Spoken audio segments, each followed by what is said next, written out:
승리와 실패의 갈림길, 오늘 네 번째입니다. 덫에 빠진 신앙 제목 말씀드립니다. 프랑스 시인 폴 발레리라는 사람의 유명한 말이 있습니다. 생각대로 살지 않으면 사는 대로 생각한다. 꽤 유명한 말입니다. 생각대로 살지 아니하면 사는 대로 생각한다. 이 표현이 조금 어려운 표현입니다. 이걸 좀 쉽게 바꾸면 이런 표현입니다. 생각대로 행동하지 아니하면 살아온 대로 살아간다, 이런 의미가 있습니다. 생각대로 실행하지 아니하면, 그러면 지금까지 살아온 방식대로 그대로 살아간다는 것입니다. 우리가 좋은 생각, 좋은 계획을 가지는 것은 필요합니다. 근데 더 중요한 것은 그 생각을 따라서 실행하는 것입니다. 아무리 좋은 생각을 가지고 아무리 좋은 계획을 가지고 있어도 실행하지 아니하면 그러면 소용이 없습니다. 우리가 좋은 생각, 좋은 계획을 가지고 실행을 하게 되면 인생의 선순환이 일어납니다. 자, 그러나 계획은 세우고 좋은 생각을 할지라도 행동하지 아니하면 반대로 악순환이 일어납니다. 자, 그래서 우리가 이게 좋은 생각과 더불어서 행동하는 것이 너무 중요한데, 자, 그러면 이 좋은 생각을 하고 행동하는 데 있어서 필요한 게 뭘까요? 하나님의 말씀입니다. 자, 우리 인생의 선순환이 일어나도록 하기 위해서 우리가 좋은 생각을 하고 그리고 거기에 준하여서 행동을 하기 위해서 우리에게 필요한 것은 하나님의 말씀입니다. 즉 하나님의 말씀을 따라서 삶을 살아가게 되면 선순환이 일어납니다. 왜 그럴까요? 하나님의 선하심을 계속해서 경험할 수 있기 때문입니다. 만약에 우리가 말씀을 듣기는 많이 듣는데 삶에서 우리가 실천하지 아니하면 오히려 반대 현상이 일어납니다. 악순환의 덫에 빠지게 됩니다. 오늘 본문에서 그 모습을 볼 수 있습니다. 오늘 본문에서 이스라엘 백성들을 통해서 하나님의 뜻을 쫓지 않고 그렇게 살아갈 때 하나님의 백성임에도 불구하고 악순환의 덫에 빠진다는 것을 볼 수 있습니다. 자, 오늘 21장을 알기 위해서는요 19장, 20장을 이해를 해야 됩니다. 자, 앞에 이런 이야기가 있습니다. 한 레위인이 있었습니다. 이 레위인에게 첩이 있었습니다. 참 이상하죠? 무슨 레위인에게 첩이 있습니까? 그 시대가 사사시대입니다. 사사시대는 그런 일들이 일어났습니다. 자, 이 사람이 첩을 데리고 베냐민 지파에 속한 기브아라는 곳에 하루를 머뭅니다. 거기에서 사건이 터집니다. 첩이 강간을 당합니다. 그리고 거기서 죽임을 당합니다. 이 레위인은 자신의 첩이 이제 죽자 그 시신을 토막을 냅니다. 12토막을 냅니다. 그리고 12지파에게 이것을 보냅니다. 지파들이 그 토막난 시신을 보고 분개를 합니다. 그리고 11지파가 결집을 하고 이 베냐민을 치기로 합니다. 왜냐하면 베냐민이 기브아를 옹호했기 때문입니다. 11지파가 한 지파와 싸웁니다. 이건 전쟁 해보다 많아죠. 베냐민이 대패를 했습니다. 그 이후의 상황이 오늘 본문입니다. 자, 오늘 본문에서 우리는 이스라엘 백성들 사이에 이 악순환의 덫에 빠진 것을 볼 수 있습니다. 즉 계속 문제 속에 빠진 것을 봅니다. 왜 이런 문제가 발생했느냐? 자, 그러면 이 덫에 빠지지 않기 위해서 우리는 어떻게 해야 되는가? 오늘 이 말씀을 드리겠습니다. 자, 첫 번째입니다. 지금의 감정에만 충실하면, 지금의 생각에만 충실하면 악순환의 덫에 빠질 수 있다. 이스라엘 백성들이 11지파가 베냐민 지파와 전쟁을 하기 전에 그들이 맹세를 한 것이 있습니다. 그 맹세가 뭐냐 하면 절대로 우리 딸을 베냐민 지파의 사람들에게 주지 않겠다, 이 맹세를 했습니다. 여러분 1절 보십시오. 이스라엘 사람들이 미스바에서 맹세하여 이르기를 우리 중에 누구든지 딸을 베냐민 사람에게 아내로 주지 아니하리라 하였더라. 여러분, 이 맹세가 얼마나 엄중하냐면 이 맹세를 지키지 아니하면 바로 죽음이었습니다.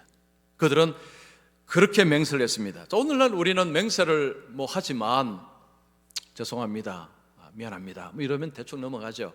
그러나 그들이 하나님 앞에 한 맹세는 그런 맹세가 아니었습니다. 그 맹세를 어기면 저주를 받습니다. 그 저주의 내용은 죽음입니다.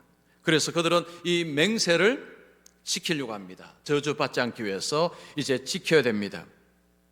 자, 그러면 왜 그들이 이런 맹세를 했을까요? 극단적인 반감 때문입니다. 베냐민 지파에 대한 극단적인 반감, 그들의 감정이 이런 맹세를 하기에 만들었습니다. 여러분, 이런 맹세는 나중에 반드시 후회합니다. 100% 후회합니다. 자, 맹세 후에 11지파와 한 지파가 전쟁을 했습니다. 베냐민 지파는 대패를 했습니다. 11지파가 승리를 했습니다. 보통 전쟁에서 승리를 하면 그 다음에 승리 축하 잔치를 합니다. 그런데 11지파는 승리한 후에 잔치를 여는 것이 아니라 그들은 목 놓아서 울기 시작합니다.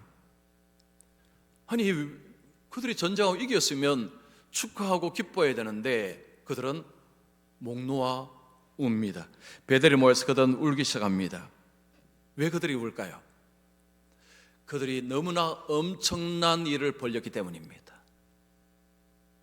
그들이 한 지파를 거의 멸절시키는 수준까지 만들어버렸습니다. 즉 베냐민 지파가 사라지기 일보 직전까지 간 것입니다.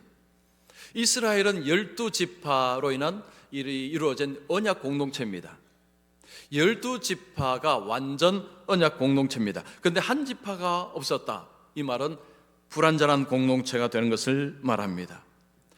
그들은 뒤늦게 후회합니다. 우리가 왜 그랬을까? 우리가 왜 그랬을까? 그들이 왜 그랬습니까? 극도의 흥분 상태에서 감정대로 하다가 뒤를 생각해 보지 않은 것입니다. 조금만 뒤를 생각해도 이건 뭐 금방 생각할 수 있는데 그들의 감정에 너무 충실해서 뒤를 생각하지 못했습니다. 그들은 후의 막급입니다. 6절 중반절 보시면 그들의 형제 베냐민을 위하여 뉘우쳐 이르되, 그들은 뉘우칩니다. 그런데 이미 엎질러진 물입니다. 여러분, 엎질러진 물, 여기서 할 수 있는 게 뭡니까? 여기서 해결책을 찾아야 됩니다. 여기서는 뭐 이미 물이 엎질러졌기 때문에 여기서는 해결책을 찾아야 됩니다. 그런데 너무 엄청나게 엎질러서 해결책을 찾는 것이 쉽지가 않습니다. 우리가 이런 때가 있죠. 막 저질러 놓고 내가 그때 왜 그랬을까? 내가 왜 그랬을까? 그럴 때가 있습니다. 제일 좋은 것은 무엇입니까? 그렇게 안 하는 거죠. 안 하는 것입니다. 자, 하버드 100년 전통 인생 수업이라는 책에 나오는 이야기입니다. 니콜이라는 한 여성에 관한 이야기입니다. 이 여성이 전자제품을 파는 매장에 취직을 했습니다. 이 여성의 꿈은 전국 1위 매장 지점장 되는 것입니다. 이 꿈을 가지고 이제 전자제품 매장에 취직을 했습니다. 어느 날 한 부인이 청소기를 사러 왔습니다. 이 청소기에 대해서 이래저래 설명을 해주니까 그 여성이 아주 저렴한 청소기를 하나 이게 구입을 했습니다. 그런데 이 여성이 진상 손님이었습니다. 진상 손님, 아주 문제가 많은 블랙리스트에 올라온 그런 손님이었습니다. 자, 이 손님이 이거 집에 좀 배달해 주세요라고 합니다. 니콜의 여성이 소형 가전은 배달을 하지 않습니다라고 했습니다. 자, 그러니 그 여성이 아니 다른 매장은 다 해주는데 왜 여기는 안 해주냐, 해달라고 요구합니다. 그래서 이 여성이 그러면 내가 퇴근할 때 배달해 주겠다라고 대답을 합니다. 그리고 퇴근 시간에 그 집에 가서 청소기를 배달을 하니까 여성이 딱 보더만 이거 나 마음에 안 든다, 내일 다른 색으로 가져오라고 합니다. 할 수 없이 그 다음날 다른 색을 갖다 줍니다. 3일 뒤에 이 여성이 그 청소기를 가지고 왔습니다. 반품해달라고 합니다. 왜냐고 물으니 흡입력이 약하다고 합니다. 니콜의 여성이 이미 사용한 제품, 하자가 없는 제품은 반품할 수가 없습니다 하니까 여성이 이제 소리를 버럭버럭 지릅니다. 화를 냅니다. 이러면 나 소비자 고발센터에 고발하겠다고 합니다. 여러분 같으면 어떻게 하실래요? 이 니콜 여성이 머리 뚜껑이 열리기 직전까지 올라갑니다. 막 부르르 끓습니다. 그때 그 전날 읽은 책 문장 하나가 생각이 났더랍니다. 자, 이런 문장이었습니다. 바로 지금이 당신의 운명을 선택하는 때다. 바로 지금이 당신의 운명, 이제 나중이죠. 나중을 결정하는 때가 바로 지금이다 라는 그 문장이 떠오르면서 화를 내리고 웃으면서 이렇게 이야기했다고 합니다. 고객님, 계속 이러시면 그러면 회사가 법적으로 대응을 하겠습니다. 그래도 괜찮겠습니까? 하니까 여성이 그제서야 하면 씩씩대면서 이제 갔다고 합니다. 이 니코라는 여성이 나중에는요, 꿈대로 전국 매출 1위 매장의 지점장이 되었다고 합니다. 자, 우리는 모두가 후회 없는 삶을 살기 바랍니다. 자, 우리는 다 그렇죠. 후회를 안 할 수는 없지만 어쨌든 줄이고자 합니다. 여러분, 후회를 줄이는 데 정말 핵심적인 게 뭐냐? 감정 조절입니다. 감정 조절. 여러분, 우리가 지난 어떤 과거를 돌아올 때 정말 후회가 많은 게 뭡니까? 내가 그때 왜 그랬을까 할 때 거기에 감정 조절을 못한 것이 원인이 된 것이 많습니다. 이 니콜이라는 여성이 감정대로 했다면 아마도 그냥 거기서 끝났겠죠. 뒤에 지점장까지 되는 것은 아마 어려웠을 것입니다. 여러분, 감정이 우리가 감정 조절하는 게 참 어렵습니다.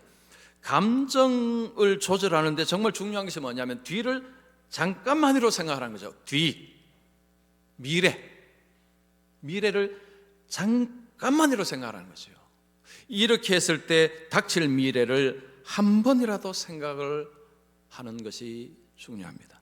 예수님께서 십자가라는 이 어떤 수치, 그 부끄러움을 예수님이 지실 때에 예수님은 앞에 있는 기쁨, 영광을 생각하고 참으셨다고 말합니다. 자, 히브리서 12장 2절 말씀 우리 같이 읽습니다. 시작. 믿음의 주요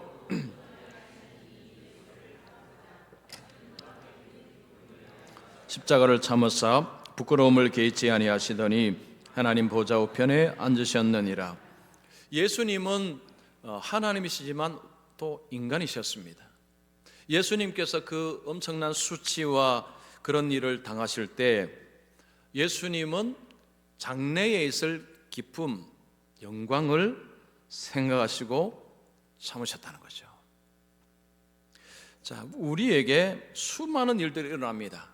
우리의 감정을 건드리고 우리의 마음을 막 힘들게 하는 이런 일들이 많이 벌어질 때 우리가 뒤를 한 번만 해도 생각한다면 뒤에 그 좋은 것들 우리가 그것을 한 번 생각한다면 그러면 괜찮은데 그걸 못 참고 이게 폭발을 하게 되면 그러면 이제 악순환에 빠집니다. 자, 두 번째입니다. 예수님의 다스리심을 받는다면 악순환의 덫에 빠지지 않는다. 자, 이스라엘 보십시오. 이스라엘이 지금 그렇게 감정대로 하고 나서 지금 그들이 하고 있는 거 보시면 악순환을 그들은 덫에 빠진 것을 볼 수 있습니다. 자, 그들은 해결책을 찾습니다. 베냐민 지파가 이제는 사라지게 생겼습니다. 베냐민 지파를 회복시켜야 되는데 자, 그들이 찾는 해결책 한번 보시면 자, 그들이 모여서 서로 이렇게 의논합니다. 우리가 베냐민을 치기 전에 총회를 했을 때 함께 모였을 때에 모이지 않은 사람이 누구냐 찾으라는 것입니다. 자, 그들이 누굽니까? 야베스 길라 사람입니다. 8절 보시면 8절 중반절 보십시오. 야베스 길라에서는 한 사람도 진영에 이르러 총회에 참여하지 아니하였으니 야베스 길라 사람들은 베냐민을 응징하자고 할 때 거기에 동참하지 않았던 것입니다. 왜 동참하지 않았을까요? 반대한 것입니다. 베냐민 지파를 치는 것을 반대를 한 것입니다. 그래서 동참을 하지 않았는데 지금 이스라엘 사람들이 모여서 이 길라 사람 가만두면 안 된다. 이들을 치자라고 합니다. 군대를 보냅니다. 자, 이들은 동족입니다. 동족을 무참히 학살합니다. 그리고 군인들에게 처녀만 살려주라고 이야기합니다. 11절 보십시오. 너희가 행할 일은 모든 남자 및 남자와 잔여자를 진멸하여 바칠 것이니라. 처녀만 살려두고 나머지는 다 죽이라는 것입니다.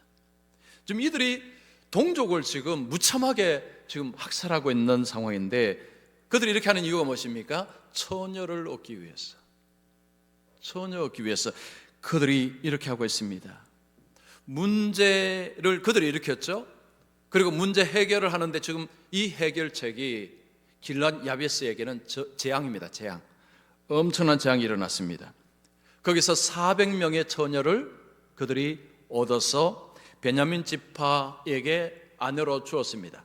주면서 평화를 서로 공포합니다. 13절 보시면 온 회중이 림몬 바위에 있는 베냐민 자손에게 사람을 보내어 평화를 공포하게 하였더니, 평화를 공포한다는 것은 우리 이제 화목하자, 우리 이제 잘 살자, 우리가 남이가, 이런 이야기입니다. 우리 형제 아이가, 지금 그 이야기하는 것입니다. 그러면서 받아들인 것입니다. 자, 600명의 남자가 살아남았는데 400명은 아내를 얻었습니다. 200명은 여전히 아내가 없습니다. 이스라엘 지도자들이 다시 모여 머리를 맞댑니다. 이걸 어떻게 해결할까? 자, 그들의 해결하는 그 내용이 또 문제가 많습니다. 그들은 지금 이 베냐민 자손 남자들이 200명을 지금 아내를 이제 주는 이 해결책을 찾으면서 그들이 가장 그들이 관심을 가지는 것은 어떻게 하면 저주를 받지 않을까, 이겁니다. 어떻게 하면 우리가 하나님의 뜻을 따를까가 아니고요, 어떻게 하면 이 저주를 피할까, 이것이 지금 이스라엘 사람들의 온통 중심에 있는 생각이었습니다. 지금 이스라엘 백성들은 우리가 하나님의 말씀을 따라서 하나님을 기쁘시게 하고 이런 생각은 하나도 없습니다. 지금 그들이 맹세했는데 이거 안 지키면 저주 받을 것 같으니까 이 저주를 어떻게 피할 것인가, 온통 여기에 초점을 두고 편법을 계속 씁니다. 무리수를 씁니다. 자, 그래서 그들이 어떤 해결책을 찾습니까? 여러분 20절 21절 보십시오. 베냐민 자손에게 명령하 이르되 가서 포도원에 숨어 보다가 실로 여자들이 춤을 추러 나오거든 너희는 포도원에서 나와서 실로의 딸 중에서 각각 하나를 붙들어 가지고 자기 아내로 삼아 베냐민 땅으로 돌아가라. 이게 무슨 이야기일까요? 자, 여호와의 명절이 있었습니다. 명절인데 명절날은 거기에 이제 여인들이 와서 춤을 췄던 것 같습니다. 베냐민 남자 200명, 아내를 얻지 못한 200명에게 너희들은 포도원에 숨어 있다가 여성들이 와서 춤을 추면 한 사람씩 납치해 가라는 것입니다. 보쌈에 가라는 거죠. 보쌈. 우리나라 옛날에 보면 이게 보쌈에 가는 거 있지 않습니까? 딱 그 모습입니다. 어떻게 이럴 수 있습니까? 아니 어떻게 이렇게 할 수 있습니까? 자, 그들이 이렇게 하는 이유를 22절에 이렇게 설명합니다.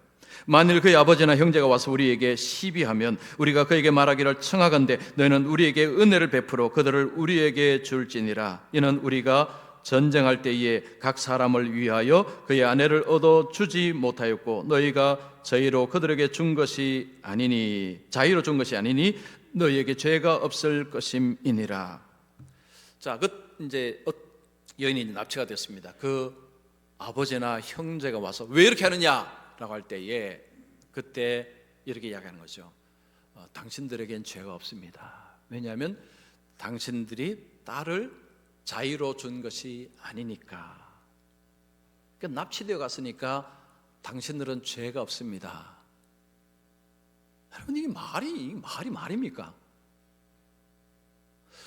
자, 지금 이스라엘 백성들이 이 문제의 어떤 해결책의 공통점이 무엇입니까? 어떤 사람들은 거기에 엄청난 피해와 고통을 당한다는 것입니다.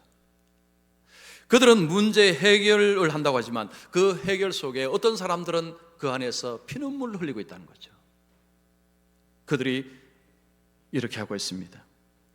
강제로 납치해서 베냐민 지파 남자에게 주고 결혼을 하게 했습니다. 이거 옳지 않죠? 어떻게 이렇게 결혼시킬 수 있습니까? 지금 이스라엘 사회 속에 악순환이 계속되고 있습니다. 그들은 저주를 받지 않기 위해서 온갖 편법을 다 동원하고 있습니다. 결과적으로 베냐민 남자 600명은 아내를 얻었습니다. 그리고 성읍을 건축하고 그들이 이제는 회복이 되었습니다. 그런데 이 이스라엘 사회 속에는 상처가 너무 많다는 거죠. 아픔이 너무 많습니다. 왜 이렇게 되었는가? 25절 사사기의 마지막이고 21장의 마지막 이렇게 이야기합니다. 그때 이스라엘에 왕이 없으므로 사람이 각기 자기의 소견에 옳은 대로 행하였더라. 왜 이스라엘 사회가 이렇게 엉망진창이 되었는가? 그들은 자기의 소견에 옳은 대로 행하였기 때문이라는 거죠. 전부 자기 생각대로 살았다는 거죠. 그러면 왜 자기 생각대로 살았느냐? 하나님을 왕으로 인정하지 않았기 때문입니다. 지금 그 이야기죠.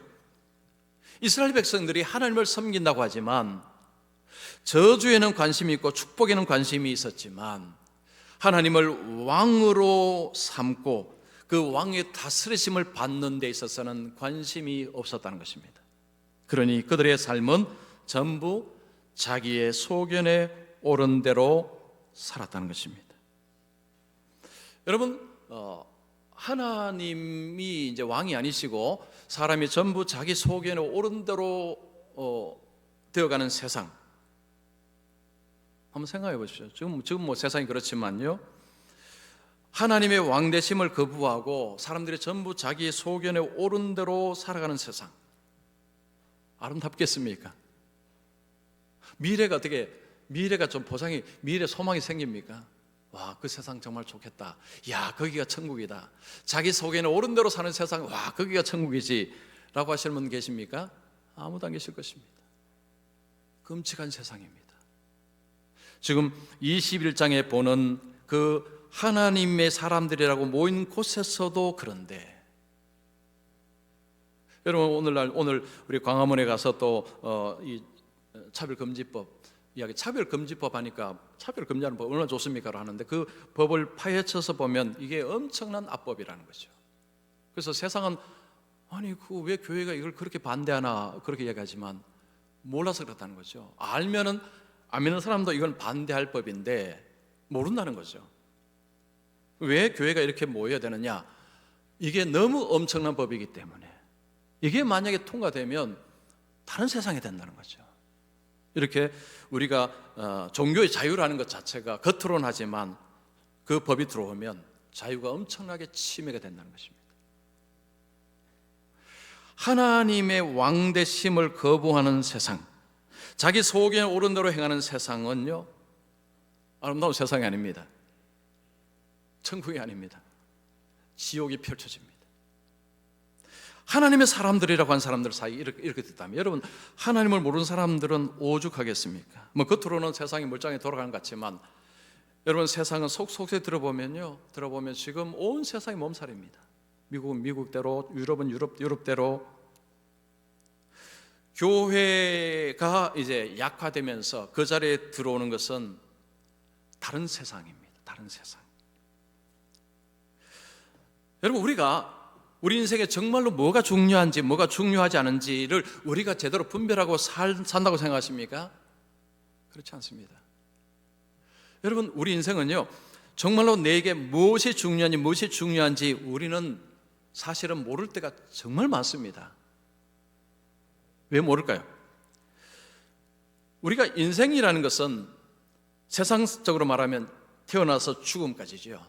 그런데 성경적으로는 태어나서 나중에 죽음 이후까지 성경이 그렇게 이야기합니다.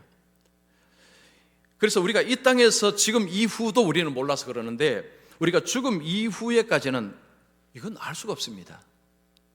그래서 우리가 정말 내 인생에 뭐가 중요한지 아는지를 우리는 모르고 사는 것입니다. 그러니까 실수를 연발하는 것입니다. 자, 히브리서 11장 5절 말씀 우리 한번 같이 읽겠습니다. 시작. 믿음으로 에녹은 죽음을 보지 않고 옮겨졌으니 지기 전에 하나님을 기쁘시게 하는 자라 하는 증거를 받았느니라. 제가 왜 에녹을 여기 썼는가 하니, 에녹은 살아있을 때에 이민을 갔습니다. 어디로요? 천국으로. 안 죽고 이민 갔습니다. 엘리야도 그렇고요. 이 이야기 우리에게 정말 중요한 것을 이야기합니다. 이 땅 넘어선 땅이 있다는 거죠. 이민 간다는 이야기입니다. 이사 간다는 이야기죠. 에녹은 365세 살다가 하나님이 그를 다른 곳으로 옮기셨습니다. 즉 이 땅의 삶만이 아니고 이 땅의 삶은 넘어선 삶이 있다는 이야기를 구약에서 이미 우리에게 하고 있습니다. 그러면 그 영원한 어떤 천국과 그 죽음 이후의 세상에 관해서 우리는 아무것도 모릅니다. 그걸 모르고 이 땅에서 살 때 인생에 중요하다 중요하지 않다, 그거 많이 틀린 것입니다. 그래서 우리에게는 왕이 필요합니다. 왕. 그 왕은 어떤 왕이냐면 우리를 지도하는 왕, 우리를 인도하는 왕, 우리를 다스리는 왕이 필요합니다. 왜냐? 우리는 문제투성이기 때문에. 지금 사사기 이야기하는 것입니다. 자, 그러면 우리에게 왕이 누구냐? 성경은 예수님이라고 이야기합니다. 자, 마태복음 2장 6절 말씀 보시면 제가 읽겠습니다. 유대 땅 베들레헴아, 너는 유대의 고을 중에서 가장 작지 아니하도다. 내게서 한 다스리는 자가 나와서 내 백성 이스라엘의 목자가 되리라 하였음이니이다. 메시아 예언의 중요한 것은 메시아가 목자가 된다는 것이고 왕이 된다는 것입니다. 목자로서 인도하시고 왕으로서 다스릴 것이다. 그래서 예수님을 왕으로 모시고 사는 것이 인생의 승리의 길이다라고 성경은 제시합니다. 즉 인생의 승패는 어디에 달렸느냐? 예수님을 왕으로 모시고 사느냐 살지 않느냐, 여기에 달렸다는 것이 성경의 말씀입니다. 예수님을 왕으로 여기지 않을 때 누가 왕일까요? 자기가 왕입니다. 에덴 동산에서 사탄이 하나님이 금지하신 그 열매를 먹으라고 할 때 약속이 무엇입니까? 너희 먹으면 하나님처럼 된다는 것입니다. 사람은 자기가 왕 되기를 원합니다. 자기가 하나님 되기를 원합니다. 자기 소견에 옳은 대로 살기를 원합니다. 이것이 사람의 현 주소입니다. 우리가 그렇습니다. 그런데 자기 소견에 옳은 대로 살아보니 어떻느냐? 엉망진창이라는 거죠. 이것이 사사기가 우리에게 고발하는 것입니다. 그래서 우리에게는 왕이 필요하다. 21장 마지막 절, 그리고 사사기 마지막에 왜 이야기를 하느냐? 우리에게는 왕이 필요하다는 그 메시지를 주는 것입니다. 그 왕이 누구냐? 우리에게는 예수 그리스도가 왕이라는 것입니다. 예수님이 우리의 구원자이시고 현실 속에 우리를 다스리시는 왕이라는 거죠. 자, 여러분께 예수님은 어떤 존재입니까? 그냥 나를 천국으로 인도하는 구원자로서만 생각하십니까? 아니면 현실 속에서 매일매일 나를 다스리는 왕으로 여기십니까? 자, 이 사사기는 우리에게 예수님은, 하나님은 너의 왕이시다는 거죠. 매일매일 너를 다스리시는 왕이시다. 그 하나님의 다스림을 받지 아니하게 되면 자기 소견에 옳은 대로 살게 되고, 자기 소견에 옳은 대로 살게 되면 악순환의 덫에 빠질 수밖에 없다는 것입니다. 여러분, 이 말씀에 어떻게 동의가 되십니까? 저는 동의됩니다. 왜냐? 제 인생을 보니까. 제가 만약에 지금 목사가 안 되고 했으면요, 생각도 하기 싫습니다. 저는 너무 감사하고 있습니다. 뭘 감사하느냐? 이겁니다. 예수님, 물론 온전히 순종하지 못하지만 기준점, 인생의 기준점, 내가 뭘 기준으로 삼고 살아야 되느냐? 내 인생의 주는 누구냐? 바로 예수님이 주인이란 이 자체가 저를 살리기 때문입니다. 아마 여러분도 마찬가지일 것입니다. 인생의 주인이 누구냐, 누가 왕이냐, 인생의 방향이 달라집니다. 자, 오늘 말씀의 제목이 그거죠. 이 덫에 빠진 신앙은 예수님이 왕이 아닌 가운데서 자기 소견대로 행하는 신앙은 덫에 빠집니다. 그러나 예수님을 왕으로 모시고 살면 덫에 빠지지 않는다는 거죠. 악순환의 덫에 빠지지 않는다, 그 말씀을 하는 것입니다. 자, 저도 그리고 우리 성도님들이 매일매일 예수님을 왕으로 여기고 사시기를 바랍니다. 그냥 천국 가는데 도움되는 그런 예수님이 아니라 매일매일 내 삶의 왕이시다. 예수님 내 삶의 왕이시다. 그래서 예수님을 왕으로 대접하고 왕으로 모시고 예수님 다스리심에 순종하며, 그래서 이 악순환의 덫에 빠지지 마시고 오히려 선순환의 삶을 살아가는 우리 모두가 되시기를 축원합니다.